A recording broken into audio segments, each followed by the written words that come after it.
لا دووەمین یاریەکانی قۆناغی کۆمەڵەکانی خولی ژێر 20 ساڵانی کوردستان و لا کۆمەڵەی شەشەم تیپی لاوانیانەی هەندرێن پێشوازی لا هەولێر کرد. لا سەرەتاکانی نیوە یەکەم هەر تیپە و دەرفەتێکی ئاسانی هەبوو بۆ گۆڵ تۆمارکردن بە ئاسانیش لە دەستدران. ئەم لێدانەی یوسف کاروان تەواو نزیک بوو لە گۆڵ بە تەنیش ستونەوە چووە دەرەوە لە ناوەڕاستی نیوە یەکەم و لا خولەکی 23 ئیبراهیم خضر بربەستی یەکسانی شکاند و با گۆڵ یەکەم هەولێری میوانی لە یاریەکە پێشخست. نیوە یەکەمی شەر ئەوەندەی لە خۆ گرت بوو.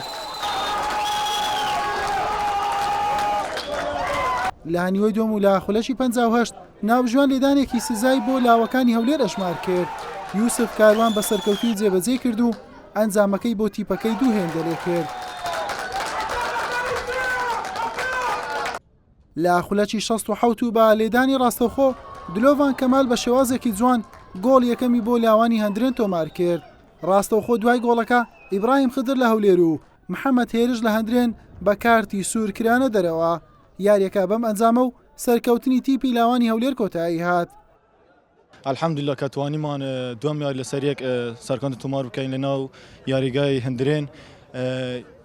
توانیمان بە ئاست و بە ئەنجام لاوان باشتر بین سەرکەوتن تۆمار بکەین. الحمدلله هەوڵ دەدەین لە یاریەکانی داهاتوو سەرکەوتن تۆمار بکەین، زیاتر خۆمان نزیکەینەوە لەوەی بەسەر بکەوین چاومان لە نازناوەکە ئینشاءالله بەدەست دێین. والله سەرەتا الحەمدولله ئێمە بەجددیەوە 3-4 مانگە باش خۆماندی کردی، یعنی هەموو ڕۆژ تەمرین دەکەین بە هەموو وەختەکی بەس عادەتەن گەمە یەکەمی دەوری قورسە لە بە هەم فەریقەشی ئەمەش یەکەم گەمە بوو بە هەندێک غەڵاتی خۆمان گۆڵمان خوارد و هەندێک غەڵەتی حاکەمیشە بەڕاستی یعنی ئاشکرا بوو بەس ئیدیەوەش تۆپانەیە برنەوە و دۆڕانی تێدا ئینشاڵڵا لە گەمەکانی دیکە تعویز دەکەینەوە.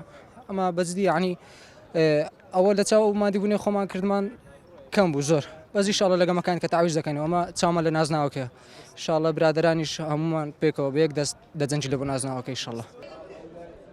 بەم سەرکەوتنە هەولێر لە دوو یاری بووە خاوەنی 6 خاڵ و پارێزگاری لە پێشەنجی کۆمەڵەکەی کرد. هەندرێنیش لە یەکەم یاری نەیتوانی بە هیچ خاڵێک بگات. حوسێن محەممەد کەناڵی پێام هەولێر.